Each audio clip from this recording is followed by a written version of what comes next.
Hey guys, Budcat7 here. Okay, it is Friday, April 26, 2024, and I'd like to thank you for visiting the Stonewall Research 2 channel here on YouTube. I really do appreciate it.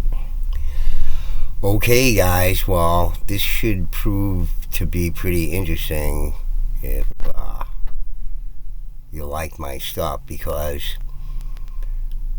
I just want to let you know that a crime was committed in 1953 when an official report ruled this structure a lime kiln,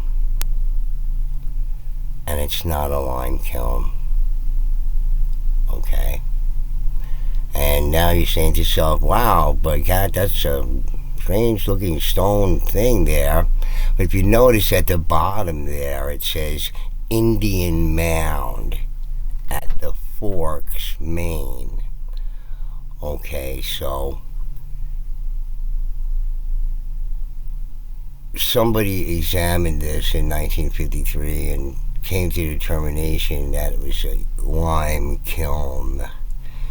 Okay, so there's many things to consider, and the reason this came about, let me tell you the little story here, was that I've been posting a little bit on Facebook, besides being there, and because recently I found out that I was mentioned in this book here, okay, by this PhD, Peter Waxman, A Shadow Under the Rock.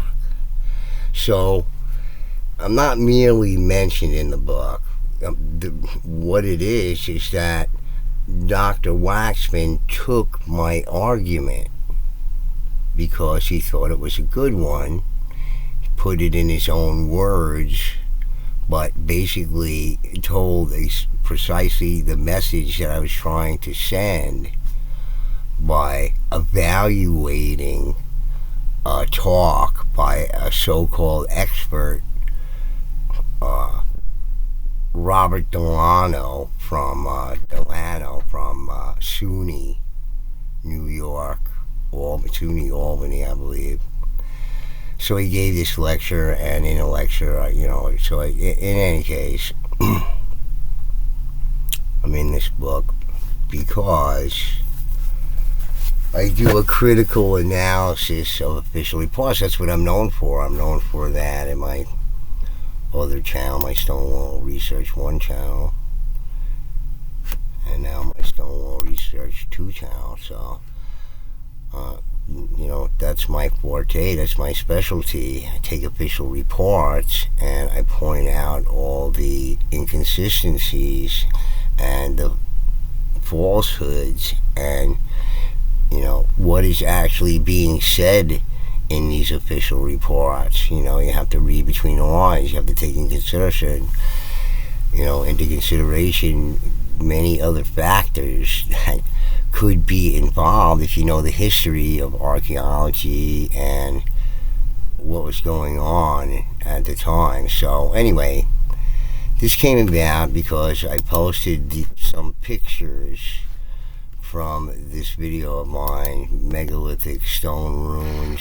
Hey guys. Okay, so I posted this thing that I found in the middle of nowhere, this structure here that I found that is just ancient and huge. So anyway, I more or less said that it could be a mill, but I don't know. I'm going to say, native peoples aren't capable of doing something like this. Well, of course they are. They created all these stone chambers.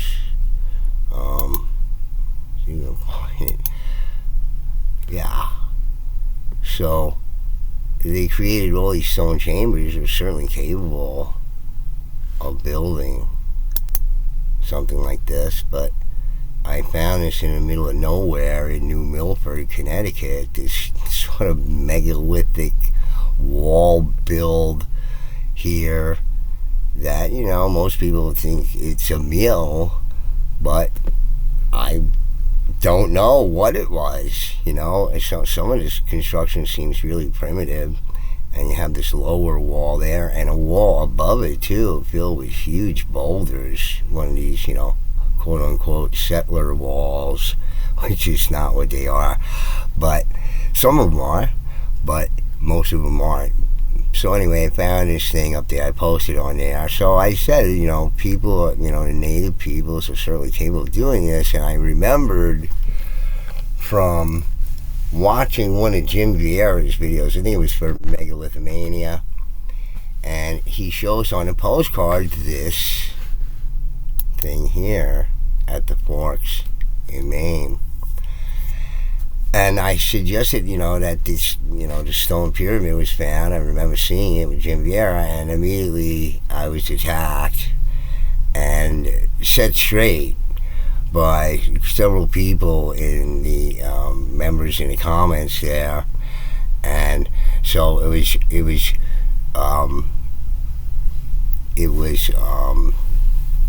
more or less determined to be a lime kiln. So that was the documented. So see, this is what I asked for. So when somebody said it was a lime kiln, I said, well, where's the documentation? So they provided the documentation for me, and if anybody knows me from my channels, okay, that's like throwing raw meat to a tiger. That's a no good. Okay, you better know what you're talking about. I can tell you that right now. And evidently these people really didn't know what they were talking about. I had to straighten them out. Okay, so of course, if you're going to provide the documentations, well, I'm certainly going to read it. And I did. And unfortunately found out that there's a lot more going on in this report here. Oh, that's Alice Herdlichka there. Here's the report here by the Bulletin of the Massachusetts Archaeological Society, Volume 15. So this is the Bridgewater State University in Massachusetts, where Massachusetts Archaeological Society still is. And this is from their archives here. So they provide this as learning material, and there's a preface to it that the editor's page here is just talking about new classification method, because quite frankly geology, archaeology, all these things were going through a metamorphosis during these time periods, where new scientific instruments, types of, like as they say in here, classification, new sciences, new ways of looking at things. Okay, so there's an evolution going on in these disciplines, as they're writing these articles here. So it's just a note from the editor's page, talking about working with primitive artifacts and all this kind of stuff. I'm going to, give you a synopsis, otherwise this video is going to be way too long. So, but let me read, I don't know, maybe I'll even read most of it. It's not that long, but you might want to find out about this thing, this curious thing here up in Maine that they found in 1935, and it was always considered like an Indian rock pile or something like that, but nobody ever really dug it up to know what it was. So there's a lot of things to know here, and you have to do the back research, which it's given me an opportunity in the last few days to take a look more deeply into these things, and of course read this article, which I read right away, but it's it's more or less admitting to that it's not a lime kiln, and then it's something else, obviously, okay, and that this report here contains, obvious, prejudice against native peoples and their abilities. That's one issue. Another issue is commercial interest in what was there. So, more or less admitting it in these articles. And you have to think about the 30s as a time of horrible corruption. Okay, the museum involved was being overseen by Alice Herdliska, who was, a lunatic. Okay, this is talking about Peabody Museum's relationship with Alice Herdliska, who is the curator of the Bureau of Ethnology for the Smithsonian during this time period. Okay, and he turned out to be a fraud. Complete fraud. All his findings were completely in error. Everything that he said, even his hypothesis, which was the Bering land bridge crossing, that's been debunked by the Smithsonian, because no matter where they dug, they couldn't find the animals or people coming across on this supposed land bridge at the time that they thought. And habitation by human beings in the America goes back even further and further and further and further in time. It's already 30,000 years already. You're going to go back even further. Trust me. They just haven't done good archaeology in the Americas. And one of the reasons is because this Alice Herdliska jerk. Okay? So he was very prejudiced against the native people. He desecrated their graves and took their skulls and gave them to the Peabody Museum. The Peabody Museum was one of the few places that had a really huge collection of native skulls. Okay, so this is what a sweetheart this guy was. Do you think he might have a little bias against native peoples? Do you think his overall policies and rulings, because he ruled like a dictator, mentioned in Charles C. Mann's book 1491, and also in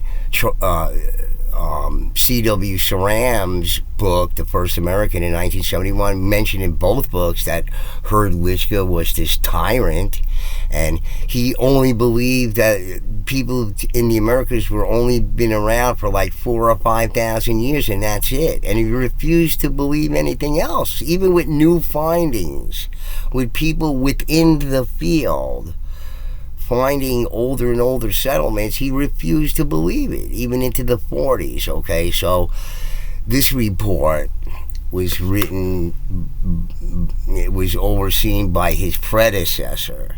I mean, his successor. Okay, so Alice Herdliska was his predecessor, and he adored this guy. The new curator adored Alice Herdliska and wrote a very complimentary sort of piece for either Peabody Museum or one of the could have been Harvard University, one of the universities associated with the Peabody Museum as well, one of the Ivy Leagues. So, this is what we're dealing with here. So you have to keep that in mind when you're, reading through this thing here. So let's find out a little bit about this thing and what's going on with this report here and what's so horribly wrong about it that I pointed out to the people there on Facebook who had to eat their words, okay? Because I don't think they really read the report. They only knew of it and, threw it in my face without really reading it over and seeing what it was really about. Okay, so let's read about it here. I think maybe you'll be interested in the whole article here. It's not really all that long, but bear with me here and you'll hear some very interesting things, and I'll point out what's going wrong here. In late June of 1935, a gang of men gathering rocks for the foundation of a new highway at the forks of the Kennebec went to the old rock pile, quote unquote, in what was always called, quote, the John Holloway pasture. Okay, so this big rock pile here that they were getting rocks from for road fill. Okay, so I'm cringing already. Okay, as they slowly whittle away at throwing history into roadway. Okay. After they had removed a good many loads of fieldstone that had been thrown there when the pasture was cleared, they were startled to find laid up dry masonry of what appeared to be split and dressed stone. With growing excitement, they dragged away the fieldstones and soon could see that they had uncovered a wall in which there were two vaulted openings. What else but a tomb? Why, of course. It looked a lot like the tomb in the cemetery down in Solon, dug into a low hill. Doors rotted away since it was built. Surest thing in the world, it was a tomb. Who built it? Who built it was the next question. The ancients must have done it, because nobody remembered anything about the place except that it had always been called the Old Rock Pile, in the words of William B. Brown of Madison. Okay, so this is 1935, which is already like almost 100 years ago now. Okay, 90 years ago. All right, so, and whenever the first lime kiln was built in 1733 or something like that, that's not so far back in time where people didn't keep records about these things, or nobody would know about it. This thing is like the size of a commercial kiln, in which case it would be putting out a lot. And I find it difficult to believe that families that had been in the area for, generations and doing farming and everything, had no idea that this thing was there. Okay, so 1733 is not really that long ago back in time where people wouldn't know anything about this thing. Okay, so and people didn't know about this thing. It's just they called it the Indian Mound or the Indian Rock Pile, whatever it was, because they didn't know what it was. Nobody did. Okay, they hadn't dug it up yet to find out what it was. In the first place, the oldest inhabitant of this region, so far as can be learned, had no recollection or knowledge of this mysterious masonry, or that any old settler ever had an outdoor oven or built kilns in order to extract lime or iron from the elements. Okay, so nobody ever knew what it was. A dead giveaway there, how ancient it really was, because it doesn't sound right. Okay, somebody said that that they thought that it was still around today, and I find it difficult to believe. I can't find a picture of it on the internet or something.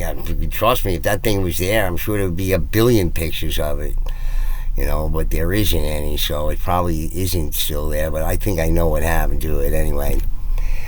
To Wilson J. Holloway, the local merchant near 70 years of age who always lived at the Forks, this strange pile, completely covered with earth and stone during his entire lifetime, is a gruesome enigma. Although he was born on this farm and as a child played on and about the rock heap that crowned a hidden split rock wall 14 feet long, 14 feet long, split rock wall. And natives known for split rocks everywhere. I show one on the site that I researched, and Jimmy had one up on his property. These split rocks figure heavily into native folklore. 14 feet long and 5 feet high, and pierced by two stone-lined crypts. Stone-lined crypts. Okay, this rock pile, circular in form, is something like 12 feet high, roughly cone-shaped, and this pierced wall was at the bottom of the mound, somewhat easterly of the center of its base and facing toward the rising sun. Last month, while hauling road material from the easterly side of a supposed rock pile, after entering and removing earth and stones from a distance of 17 feet from the edge thereof, workmen suddenly were confronted by a well-laid stone wall containing 2 rock-lined chambers and extending back into the knoll nearly 8 feet.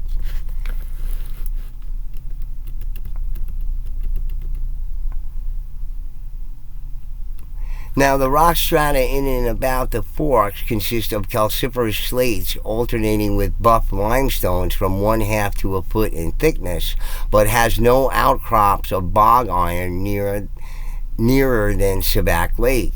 Limestone is plentiful here, as in most towns in Somerset County, but after a white man, entailing much labor and skill, has built himself a splendid double kiln without smoke vents or draft openings therein, why should he obliterate his handiwork under an avalanche of earth and loose stones?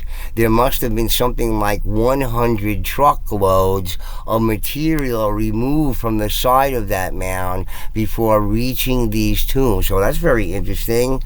100 truckloads was removed to get to the front of it? Who put it there to begin with? 100 truckloads. Farmer Brown? When? In the time that this thing supposedly was built in the early 1700s, him and his oxen?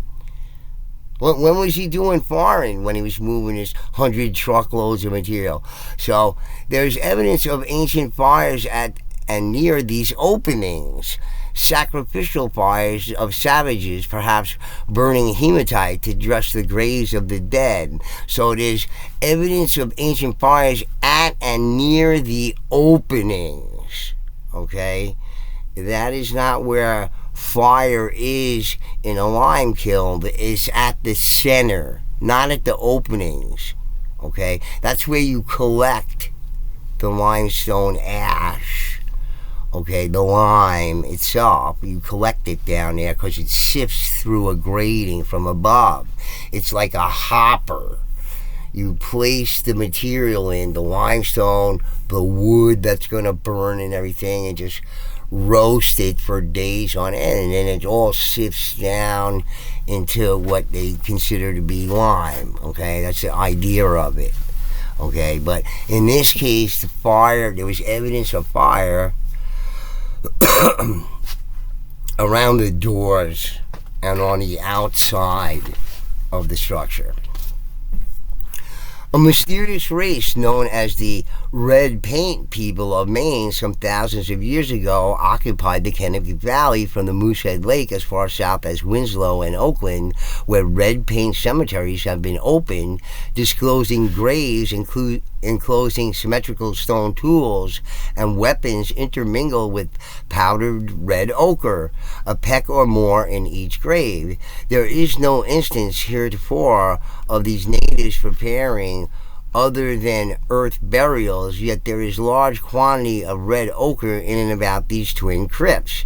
If crypts they are, and to cap the climax, Carl Weston of Anson, well known as a relic hunter of artifacts of the red paint people, dug out of this wall a paint-encrusted spearhead some 3 inches long, and of the leaf-shaped type similar to those found in the burial places of the famous but little-known red paint people of Maine. So here is some, what I'm going to say is probably hearsay, because they need to attribute it to somebody. You have all this kind of things going on in the early 20th century, remnants of the Victorian times when all sorts of stories were going on.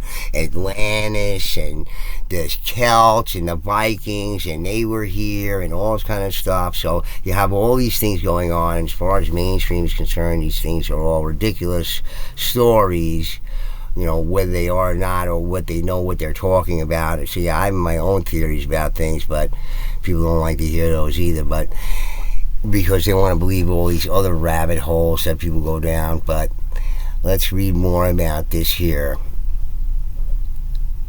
Okay, so who knows if this is all true? It seems like hearsay, and they have to attribute it to somebody. So the red paint people were found in the area. So this is who it's going to be because it looks prehistoric to them.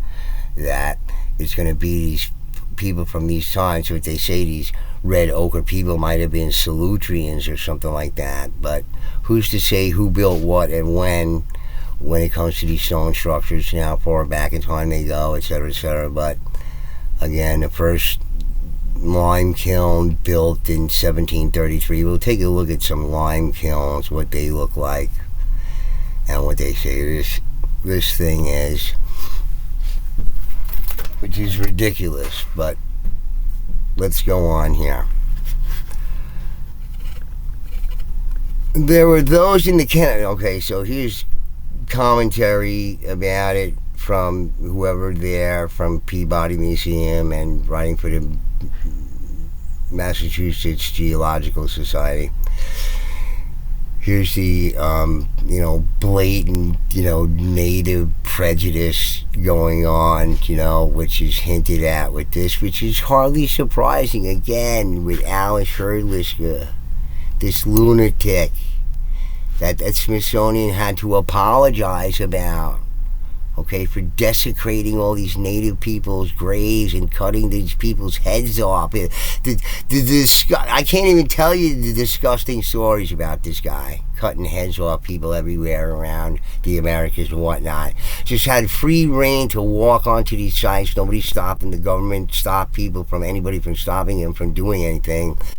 And he just went ahead and did these things, and he was digging people's bodies up in the Aleutians there who are dead for like a couple of years because he had this racial theory, and he was a eugenicist, an admitted eugenicist, was running the Bureau of Ethnology for the Smithsonian. But you didn't have to wait to this article in 2023 or 24 here from the Smithsonian, the apologies.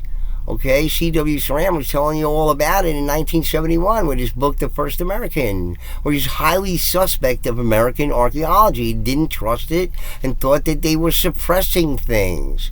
Okay, and then in Charles C. Mann's book, 1491, where he talks about Hurlitzka and what a madman he was.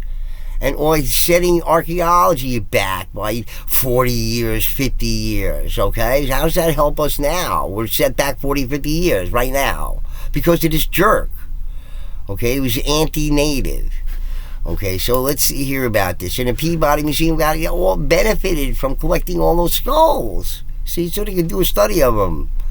A racial study, I'm sure, back then, but see, then it's all hidden. They're not going to talk about that. And Alice Herdliska, he was running things. What do you think was going on? Everybody, kissed his ass.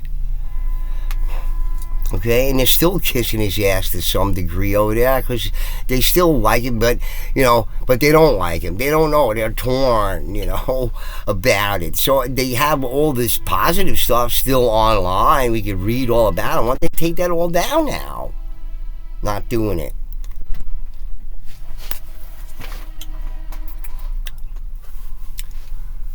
Okay, so let's hear this prejudice here. There were those in the Kennebec Valley that took a much less romantic view of the whole affair. Oh, this is the real serious people. We're going to take a less romantic view of it, and because we don't like the natives, and we don't believe they're smart enough to build any of these things or build the walls or anything. Because remember, at this time, they felt, all these people felt that the stone walls were built by all the colonists and settlers, including the ones that go through lakes and ponds and streams and stuff like that. Obviously, you're going to build walls underwater and stuff like that. That makes a lot of sense.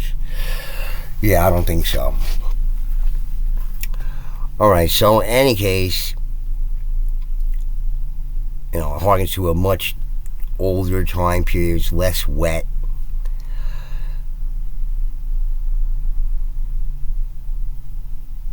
So there were those in the Kennebec Valley that took a much less romantic view of the whole affair and were inclined to believe that the structure had been a kiln or furnace, but their voices were soon drowned out. In fact, The WPA publication Maine, A Guide Down East, bestowed its somewhat questionable blessing on the opposing view idea by proclaiming the structure a red paint vault. Okay, so why did they do that? I mean, was there red paint in it or whatever? You have the WPA doing it. Did they just, declare it that without looking at it or anything? Doesn't make a lot of sense. Okay, of course, the WPA had long been abolished. It was during Roosevelt's administration way back in the 30s for the Depression and all that kind of stuff. Get people working again. But that's what they said it was, okay. Whether red paint was found in there or not, I don't know. They said in 1953 that there wasn't, but it doesn't matter. I don't care about that. Who cares? If it wasn't the red paint people who built this thing, okay, somebody else, maybe. Like the same people who built the stone walls. Now, all this had occurred in spite of the fact that the place was examined and pronounced not a tomb. Almost immediately after the discovery was made, Dr. Amanda K. Kumaraswamy of the... Okay, so here's the structure again. They're showing it. Lime kiln exposed under a pile of fieldstones at the Forks of Kennebec, Maine, 1935. So this is a 1935 picture, but evidently it was still there in 1953. See, to examine. So, and look, there's these rills. There's 7 rills in the topography there, right in front of this. You can see them bumpy 7 rills or ridges in front of the lime kiln, okay, worn into the ground. Boston Museum of Fine Arts wrote from his camp at Caratunk to Donald Scott. I don't know, who are they saying here? It looks like, I don't know, like lost this article here. Okay, Dr. Amanda K. Kumaraswamy of the Boston Museum of Fine Arts wrote from his camp at Caratunk to Donald Scott at the Peabody Museum reporting the find. Fred L. Marshall, who owned a hotel and some very excellent cabins at the Forks, wrote the museum by the same mail. Reverend Arthur, getting all these official people, these very, conservative official people look at this thing and call it what it is. Reverend Arthur R. McDougall Jr. and Mr. Robert C. Moore, both of Bingham, wrote to Mr. Moorhead. Mr. Meadow, then road commissioner, was good enough to hold up work, but as this was over the 4th of July, no one felt put out. Okay, so they were continuing to deconstruct this thing by taking all the stones and putting it into the road. So they stopped it for a little while so you could take a look at it. And then I'm sure it continued afterwards. Yeah. Because it's not there now. We would know about it. Frederick Johnson and I went to the Forks on the 8th. We talked with people who had found the structure. We examined the walls and the floors of the chambers and found what we took to be slag, burned slate, and other evidence of a very hot fire. We found red ash and cinder, but no red ochre, in test pits dug front of the doors. In test pits in front of the doors, not inside, in front of the doors. In the course, which you should expect to find some of it there, because it's going to go get sifted through and filtered out with the lime, but none inside, just outside of the doors. Okay, so in the course of our examination, we found no evidence of Indian activities, nor did we find any artifacts, although we searched diligently for them. So what kind of Indian activities are we talking about here? I'm curious about that. What, it's kind of general term, Indian activities, like what? None of the people with whom we talked knew anything about any implements having been found. Samples of materials that might be indicative indicative of the former use of the chambers were taken back for analysis. A mineralogist identified the samples as slag or stone that had been greatly altered by heat. 7 rills or ridges were noted, leading from the front of the structure toward the brook. We did not investigate them thoroughly, but hazard the opinion that they were either used in conjunction with the structure or had resulted from use of the field as a garden. Okay, so imagine what you like. Okay, so this is, definitive research here. Okay, just make up your own opinions. It's okay, because, you're a smart guy, whatever it is. So, in any case, it led from the brook, these 7 ridges, and, so anyway, they're postulating about it, whatever. There's no facts to begin, just opinion, just speculation here. Okay, this is the official documentation.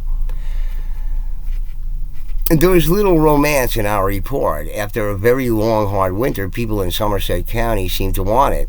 Our suggestion that historic records might uncover something bearing on the structure were received by romanticists with a "so what" attitude. So far as I know, no local historian ever followed up the lead. Red Paint Tomb it was, and Red Paint Tomb it probably will be for generations to come, except for the more broad-minded members of the community, who alas are accorded very little space in the press. Okay, so here's a time where these people who were against it weren't, because they obviously sensationalized these things at these times. Okay, they're gonna sensationalize it, and because of all the sensationalism, it loses its credibility. Okay, we're talking about in a more modern era of media consumption. Okay, which, even going back into the, Victorian period, there's a lot of sensationalism going on with all the articles we read about, digging up large skeletal remains and weird skeletal remains and other weird things in the Americas. So, okay, so on December 11th, 1952, Mr. Thomas M. Pitkin, historian, National Park Service, attached to the New England-New York Interagency Committee, wrote me asking for information about the structure at the Forks. I sent him all the information that we had, and he departed for Portland and the Maine Historical Society. Within a very short time, he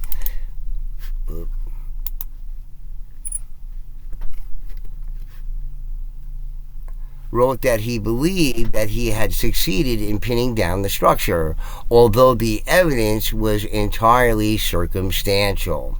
Okay, so all the evidence was circumstantial. I take the liberty of quoting from his letter after noting that there was no settlement at the Forks prior to 1822.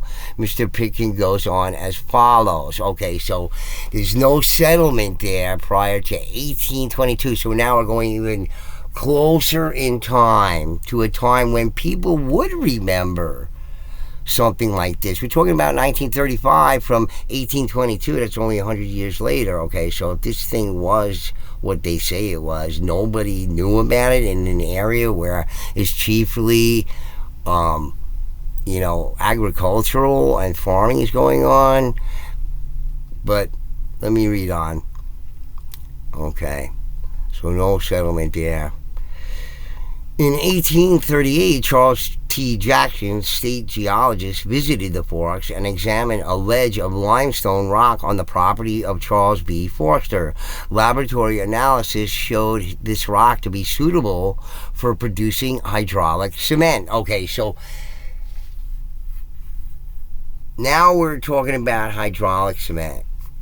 Okay, we're not talking about lime. Okay, but I guess it's very close to being the same thing because the product is very close in being the grade of limes used for these materials already. So, it's still within the parameters of being a lime kiln, only it's suitable for producing hydraulic cement and not lime for farming.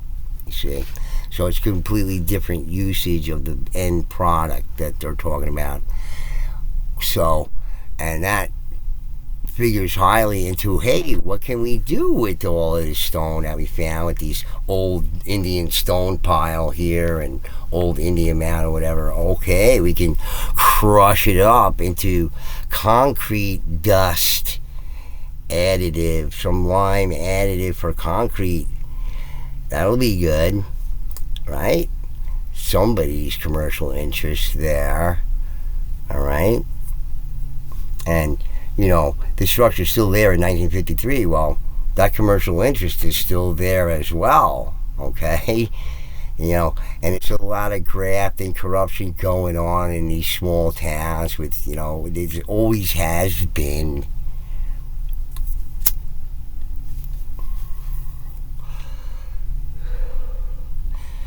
Hydraulic cement, okay? So lime kiln, that's produced for hydraulic cement, and not what we typically think of lime kilns for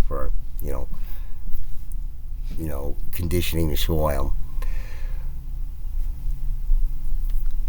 In his published report, Mr. Jackson listed his analysis of a sample of stone from the Forks along with more than 50 other samples of limestone from other places in Maine. In a chapter entitled Agricultural Geology, he encouraged farmers having useful limestone on their property to make their own kilns and burn their own lime. He supplied them with description of kilns suitable for the purpose and of the necessary technique. Okay, so now we're back to producing the lime for agricultural purposes. We talked about the hydraulic cement just briefly there for a second. Okay, so look, read between the lines here. Okay. This guy produced these old letters here from geologists and whatnot to send to this other fellow any information about the area here. Okay, so I don't know how many reports we've heard about, people building malls on top of old mound areas. Still, even today, they allow it. When they determine it's not a burial mound or anything like that, they just wipe it out and, put a, Walmart on it or whatever. So they're still doing it today. They're bulldozing Mayan temples down in Central America. Come on now. Let's get real, okay? You think further back in time that, people got more honest about, their commercial endeavors? I don't think so. So this guy supplied him with ideas for kilns.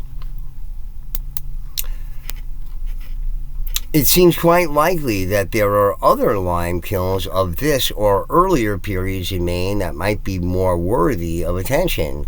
Lime burning began in the Waldoboro-Thomaston area along the coast as early as 1733 and still constitutes a major industry. In fact, Jackson secured sketches of kilns as used in the Thomaston area in the 1830s for his report. And they look nothing like this thing. Well, look at he has them in here. Another point worth considering is in this connection is that old lime kilns in Maine or elsewhere may be again mistaken for structures of Indian, Norse, or even Irish origin. Okay, so right away we know definitely, at least they knew definitely at that time, that the native peoples were here. Okay, that's A. Okay, who wasn't here as far as mainstream archaeology is concerned? Well, the Norse certainly and Irish. Okay, so the people who were actually here, they're dismissing them as having the ability to do this sort of thing. Really? Okay, you mean like, dismissing them, I guess, huh? Okay, so this doesn't register with people who think these things are root cellars and whatnot, which some of them are clearly not. And in the middle of nowhere where nobody farmsteaded, there are no foundation walls or maybe even walls in the area, just these things sitting in the middle of nowhere. But they couldn't, huh? These slabs here weigh several tons on this supposed root cellar here, just like the King's Chamber there up in Vermont. Okay, so nah.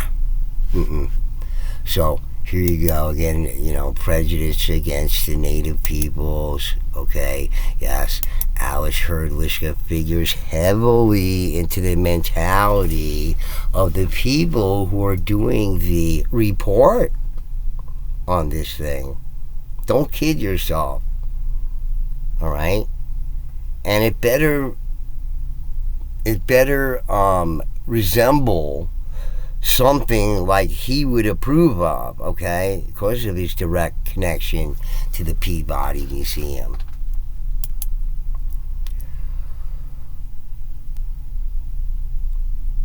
Okay,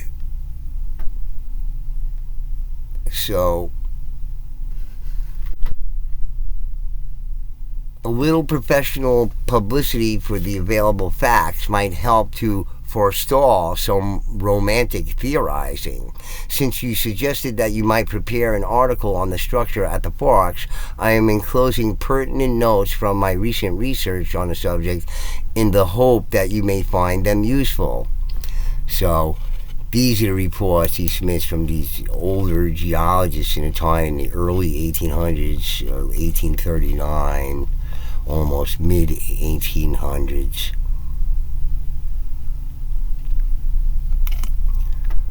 Okay, so here he goes. It's Charles T. Jackson, MD, geologist to the state of Maine, third annual report on the geology of the state of Maine. So this is the third report that they ever did on the state of Maine. At the house of J.B. Smith, 3 miles above the Forks of Kennebec, 1.25 miles, 11th July,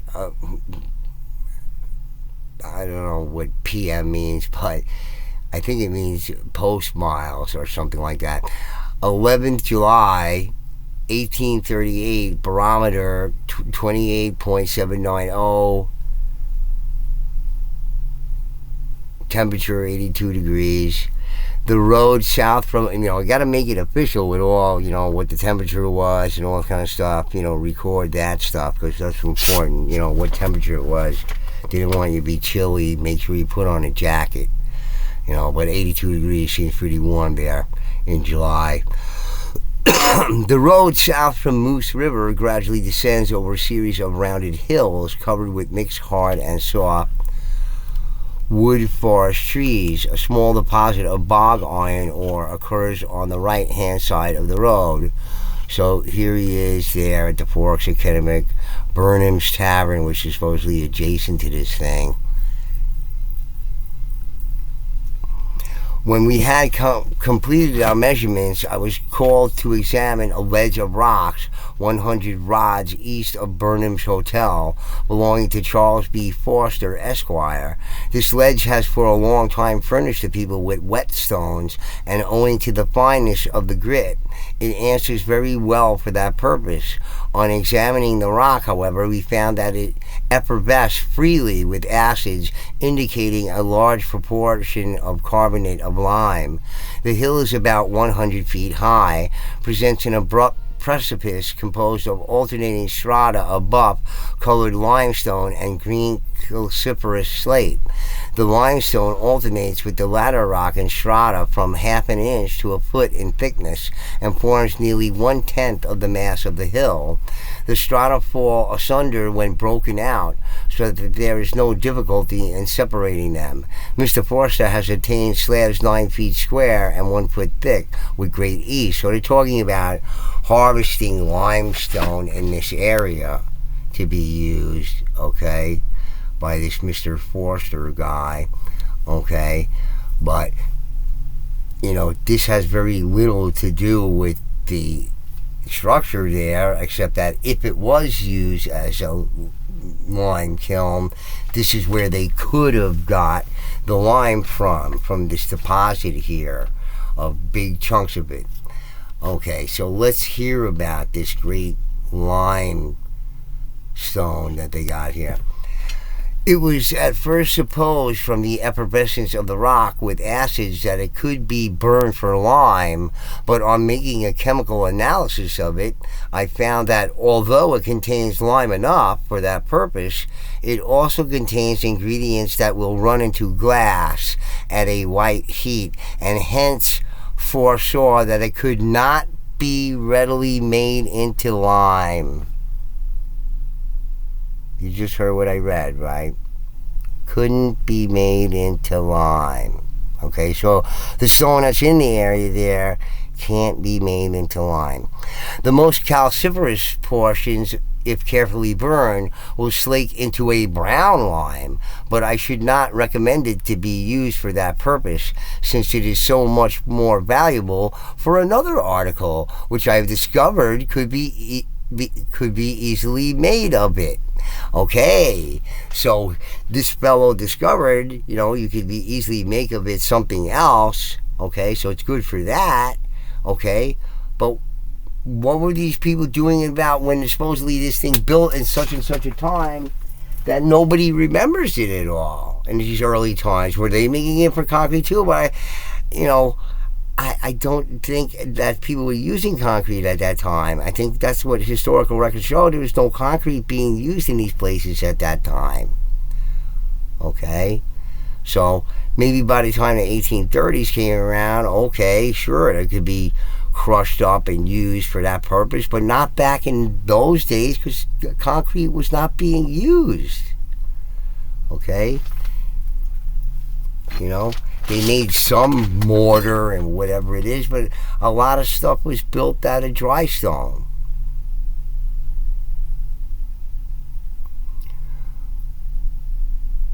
When burned at a red heat, it does not slag, but beyond this temperature, it runs into a dark green glass. Burned at red heat, it does not slake with water, but when ground to powder, makes with sand or cement that hardens underwater. By mixing 15% of clay and 10 of manganese, the cement becomes fully equal to the hydraulic cement imported from England, which sells at from $6 to $8 per cask in Boston. This substance is now in such universal demand for making waterproof canal locks, dams, culverts, cisterns, cellars, and aqueducts that it cannot fail to become, so much in demand in 1838, but not before that when this thing was supposedly built. A most important discovery to the people of Maine, and find so good a cement in the state. So that was the third report there. Okay, more of it here.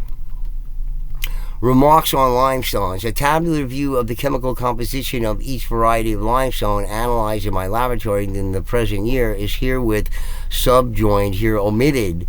From this table, it is easy to fix the relative values of each kind of rock and to learn how they will burn in the kiln.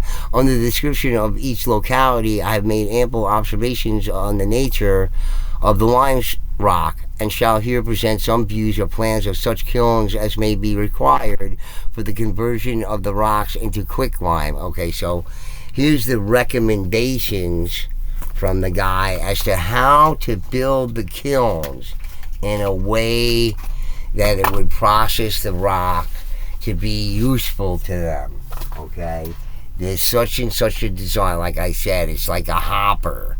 Okay, the top is like hollow, and it's like the chimney of the thing combined with rocks and wood and fuel, and then there's a sifter that the rock falls through at the bottom and collected through these holes, or a hole in the front of the kiln.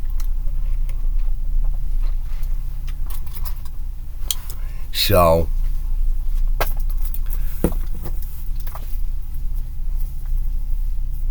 let's see what else it says here.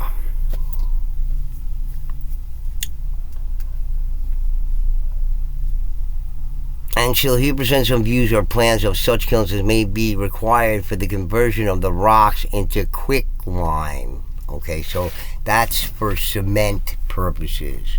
Okay, this is in 1835. Okay, had this thing been built in 1835, then maybe that was what it was could be used for, because that's what they're talking about then. But back into the 1700s, when they thought this thing was built, okay, much earlier times, that couldn't possibly be what it's being used for, because it didn't build with mortar. Okay, that's what historians say. No concrete used until much later, 19th century.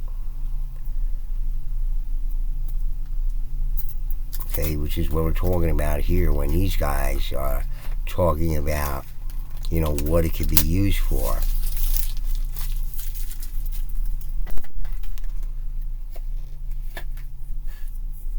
But apparently they preserved it until 1953, and then what happened to it afterwards? Okay, so probably sold as limestone to be crushed up and burnt up into, this quick lime used with combination with concrete ingredients. Talking about the figures here that we'll see in a second. Kiln built of refractory rocks lined with clay and laid outside with mortar, 15 feet wide, 15 feet high, 5 feet back.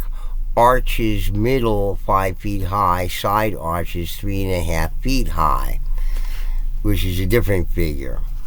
Okay, we'll see him in a second. This kiln is of the form commonly used at Thomaston, and the lime is burned by means of wood fuel, 30 cords of wood being required to burn the charge of rock.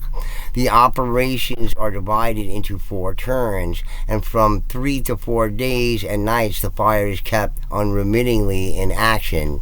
At the close of the operation, the limestone is found to be converted into caustic lime. It is necessary, in the case the rock is liable to slag, that it should be broken into pieces of pretty uniform dimensions, or at least care must be taken to place the larger masses near the fire and the smaller ones distant from it. The arches are to be built up of large angular pieces of the rock, not more than 6 or 8 inches in diameter, and they must be laid loosely, so that the flame may penetrate freely through them and act upon the superincumbent mass of broken lime rock.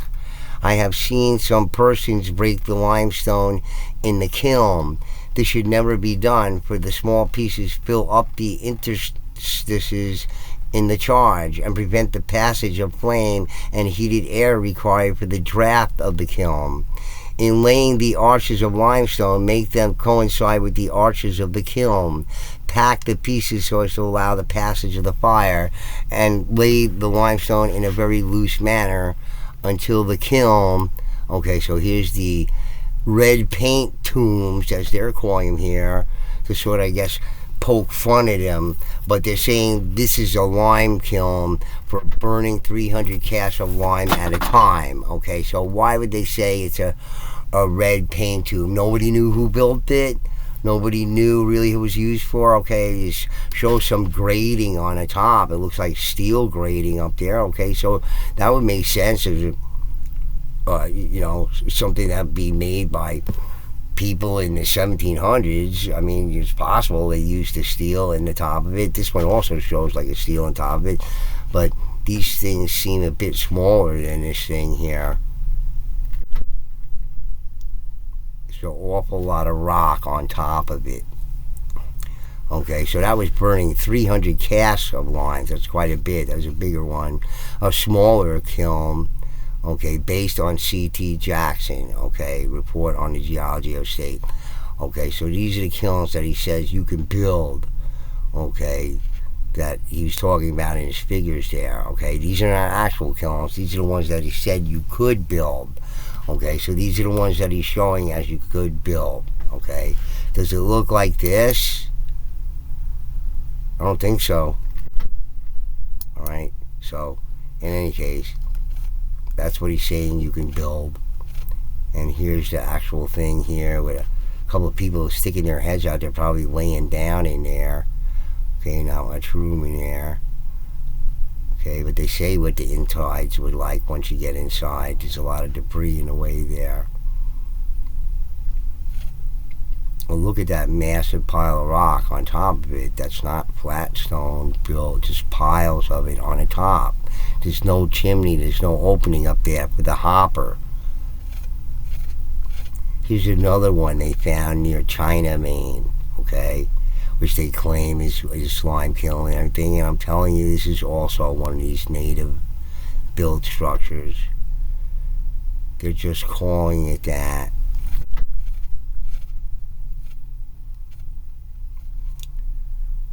So whatever it is, half full. Then you may throw in the smaller pieces in confusion and fill up the kiln to the top.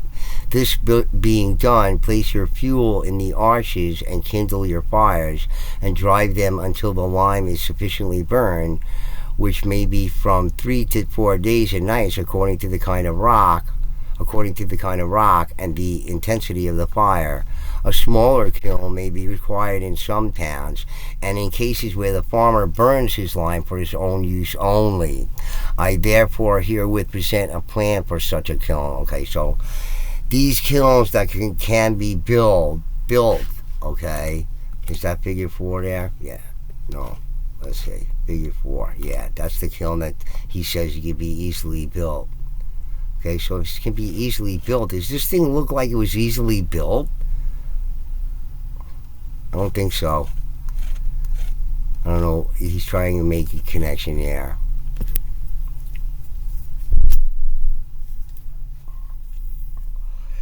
So this is all talk about the kilns you can build, okay? That has nothing to do with this thing here, this kiln here. He's just talking about what kilns you can build back there in 1835. Okay, you tell me it was built in 1830. Or what are they trying to say? Was it built in 1835, or was it built beforehand, and nobody knew what it was? But this is just a guy who studied the rocks in the area, have no idea about this thing being buried underneath there at the time. Okay, how hard to miss this thing with 100 truckloads of stone in front of it, but I guess he did. And it's just, that's all he's talking about. This has nothing to do with the structure. He's just talking about kilns and how to build them and the type of rock in the area and his suggestions and blah, blah, blah. Okay, this kiln is of a cylindrical form, rather wider outside at the bottom than at the top, so as to give it more solidity. It is 10 feet high and 5 feet in diameter at the top, while the bottom internally contracts a little so as to support the charge. The time required for the burning of lime varies with the different kinds of lime rock, and hence it is alone to be learned by experience in a particular case, and with the kind of kiln with which the lime burner is acquainted. 1 or 2 fair trials will teach any intelligent man how to do the work in a proper manner. Okay. Here more science babble about the chemical processes. Silex, when chemically combined with the lime and oxide of iron, forming what are called by chemists silicates of lime and iron, produces hydraulic limestone, liable to melt at a full white heat. It is frequently a valuable article for making hydraulic cement, and abounds in several places in the state, especially at Machias and at the forks of the Kennewick River. Many of the rocks described in the catalogs append to this report, as calciferous slates will also make hydraulic lime. They may be burned at a red heat, but beyond that temperature run into a deep green glass or slag. So they found slag in there, a little bit of slag in there. Well, that's no good for making lime for anything. Okay, so here we go, and here's what totally they debunked themselves in this, because this in no way proves anything. There are no facts involved with this. It's just a lot of supposing, okay? It's just a lot of inference, okay? It's, there's no facts here, okay? Let's hear what they got to say. Although the evidence is all circumstantial, the circumstances seem to knit together very closely. Do they now? Dr. Jackson's plan and dimensions fit closely with the structure at the fork. So they suppose it's this Dr. Jackson's plan and dimensions, okay, because of the dimensions of it, right? So, I lost my mouse here. Where is it? Here we go. Gotta turn it on and off again. So in any case,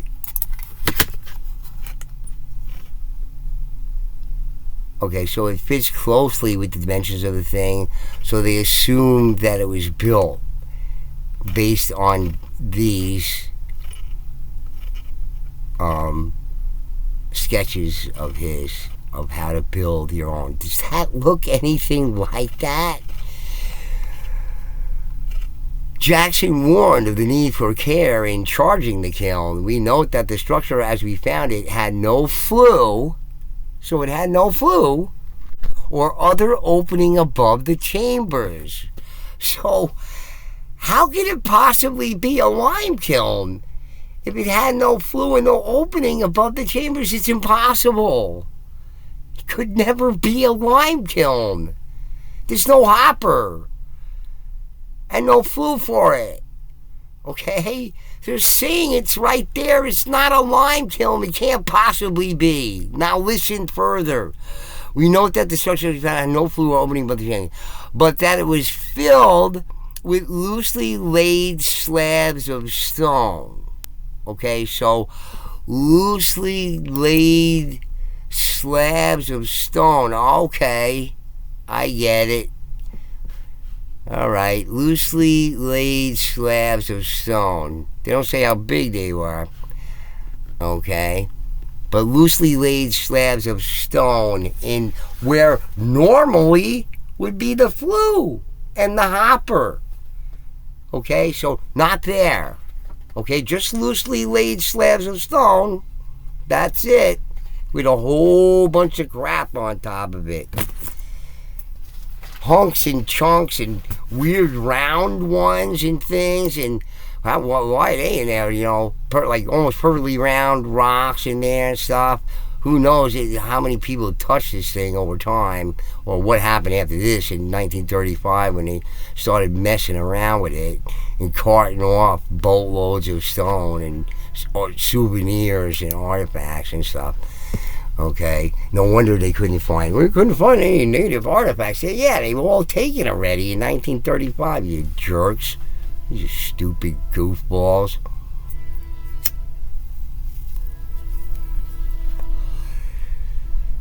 In view of all these circumstances, it seems not unlikely that Mr. Foster copied Dr. Jackson's plan for a kiln, but that he made the side porch too small and omitted the central one. Okay? So, the side ports are too small and there's no central one. How are you going to get draft into this thing? There's no draft. It's impossible without a flue. There can't be a draft without a flue. I hate to tell you that. Okay? Okay. One might guess that he then charged it without using the care that was required. I guess it only was a one-time use, and then he shit-canned it, so listen further. One might guess that he then charged it without using the care that was required, and that as a result, the rather refractory stone did not burn as it should. Didn't burn as it should. Possibly small ports and the lack of a central one meant that there was neither enough draft nor enough fuel to complete the process. Oh, really? Wow. Isn't that interesting? Probably the hard wood made a fire that was sufficiently hot to melt a small amount of the rock into glassy slag, but the heat did not travel well because of the poorly laid charge. So not only did the goofball build it wrong, but he didn't know how to set it up either. So That's everything that's wrong with this thing. More to be said. Whether Mr. Forster or the fire generated the great heat that left its specks at the entrance to the chambers, we will never be certain. Never be certain, okay? Documented. Lime kiln. Documented. Never be certain. Okay, so if, as we suspect, his efforts to burn lime were unsuccessful, there is a small wonder that he heaped field stones over his kiln and passed no story onto his heirs. Come on now! Are you freaking for real? This is an official report? What a bunch of epic nonsense.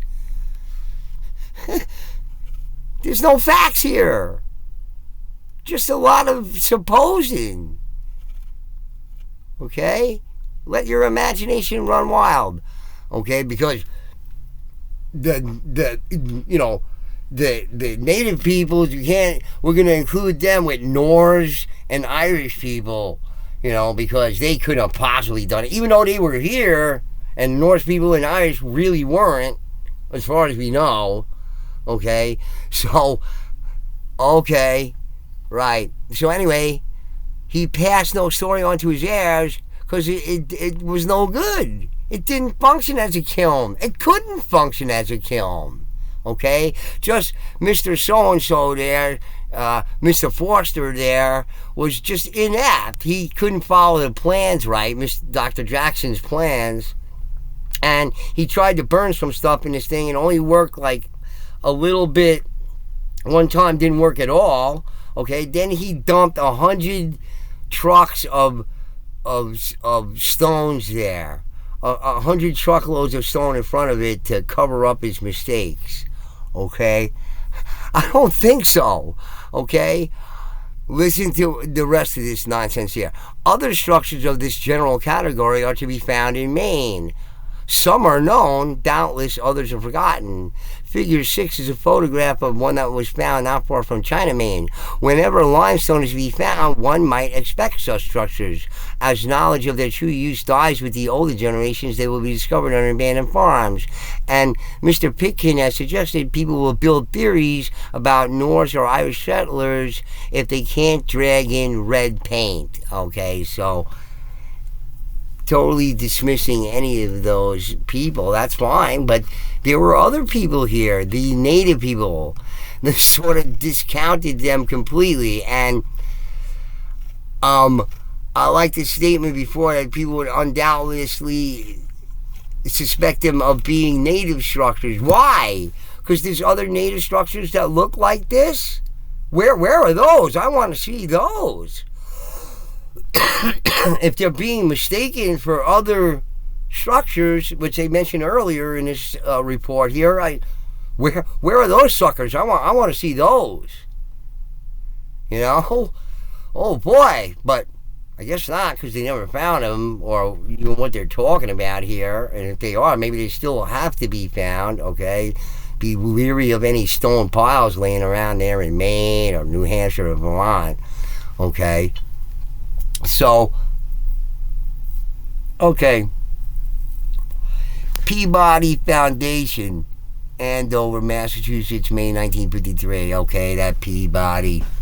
Okay, like I said, Alex Hurlich's successor was running this part of the Smithsonian, this department of the Smithsonian at the time. Okay, who loved Alice Hurlich, probably believed every word that he said. Okay, as I said, he was saying that people couldn't have been here, no sooner than 4,000 years ago, according to him. And no matter what people in the field found, he said, no way. Now they're going back to like 30,000 years and revising the Bering Strait theory that Hurlich. That was one of the reasons why they took another look at Hurlich, and people there who were reading about him and everything about him, cutting off all the heads of these native peoples and stuff like that, people who were just recently dead and all this kind of stuff, and what kind of ghoul and fiend this guy was, and was a known eugenicist and promoted the ideas. He had this theory, racial theory, based on skull types, which is what the Nazis were using. Okay? So anyway, this thing could not have possibly functioned as a kiln, okay? Saying it, the guy tried it once and that was the end of it. After spending all the time building this thing, that was it. He didn't going to break it down and remodify it. He was so tired after that, he figured, screw it. I'm not going to go back and set it the way that Dr. Jackson said. Forget about that. I'm done. That's it. And I'm just going to bury it with 100 truckloads of giant stones in front of it that people are going to use for road fill later on. Okay? And whatever happened to this thing, all crushed up into concrete, into lime, was that what was done with it? After that, somebody said, oh boy, I got a big pile of rocks all ready made here to dump into the back of trucks.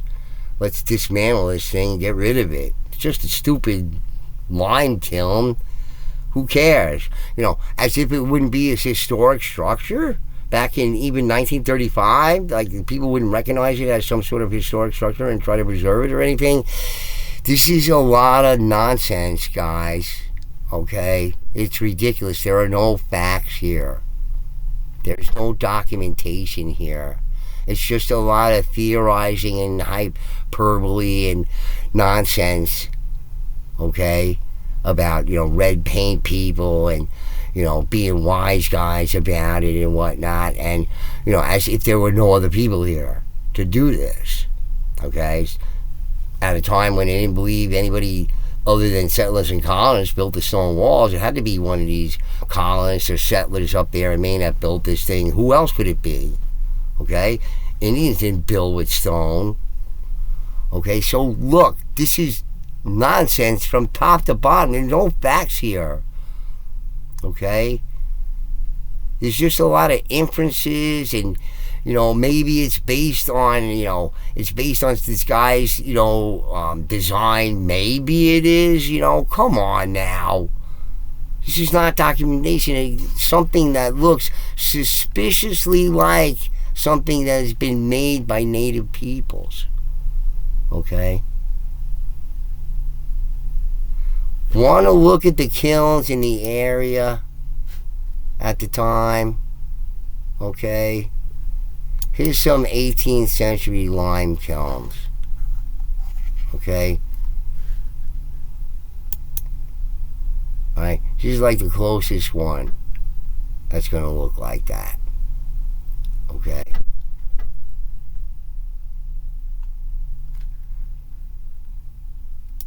But is this documented or whatever? Here's the lime kiln with the hopper. All these things have hoppers. Even this thing, I guess, has a hopper. If that's what it really is, it's just another one of these things that's like this. Okay, so here's 18th century kilns.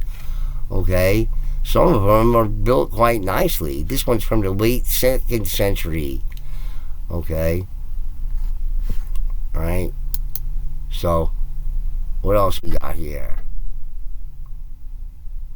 Oh, this is just one in Scotland over there, which is, okay, so here's like an early one here. This is the type of construction that they made here with cut blocks of stone, which certainly people with steel in the 18th and 19th century could do, no problem.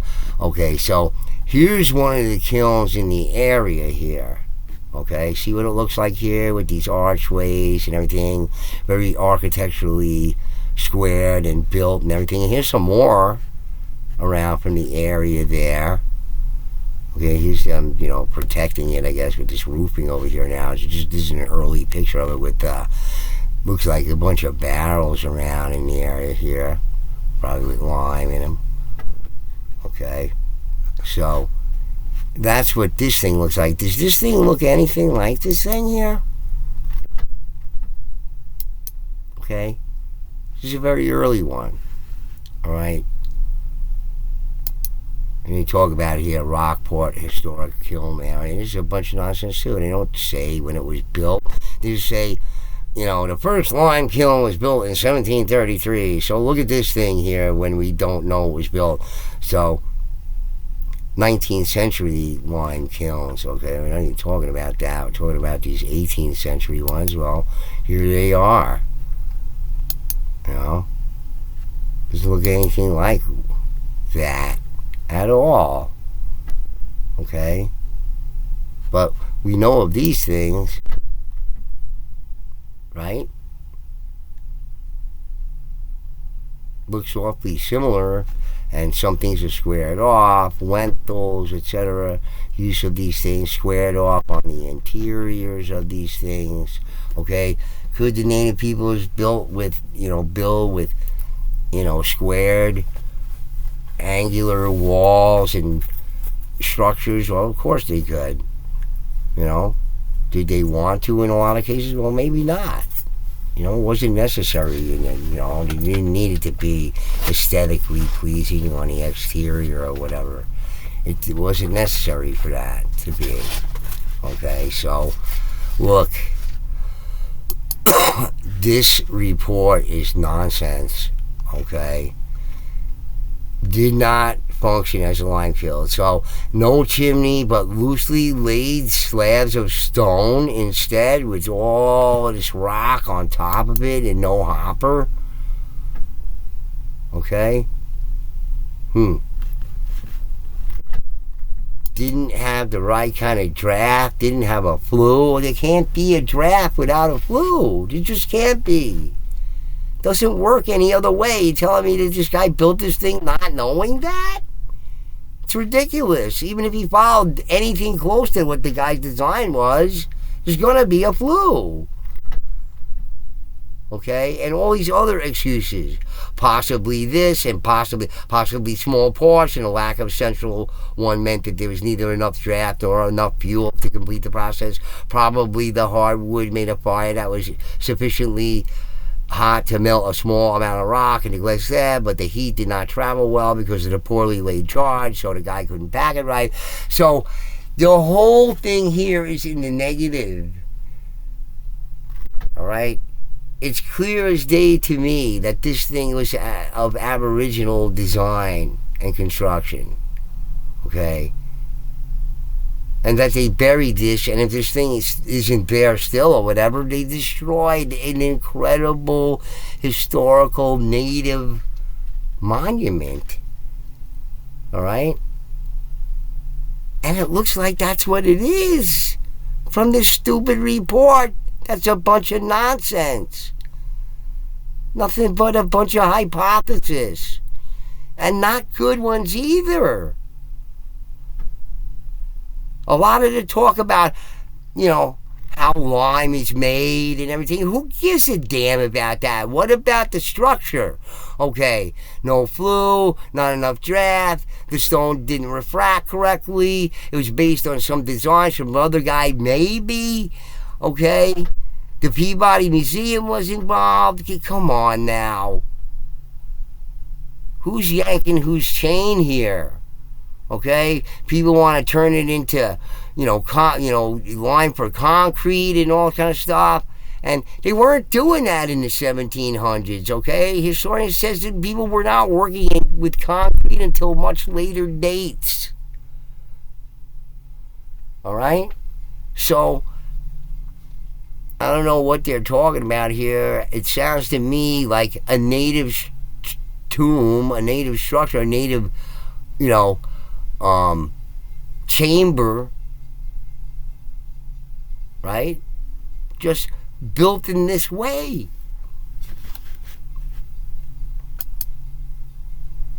Okay? A very, very elaborate one. Built with tons and tons of stone. Okay? But why should that surprise us if we agree that these things were, in the majority, built by native peoples? Okay? Their report is a piece of junk. They're more or less admitting the thing couldn't be used as a lime kiln. Couldn't possibly be used as a lime kiln. So forget about that. Then what was it used for? All right? No flue. Get lost. Come on. So, I'm sorry. It doesn't cut the mustard here. And as I said back on Facebook there, it's like that dog don't hunt. This is clearly a native structure that they determined was a lime kiln, but it's not a lime kiln. It couldn't be a lime kiln. Alright? So, I'm sorry about that, but it's not a lime kiln, and it probably was in one of these ancient native structures there that they dismantled and crushed up into and burnt up into cement in their second grade lime that they could create from it, because they couldn't use any first grade lime for farming from it because it was caustic. Alright, so anyway, guys,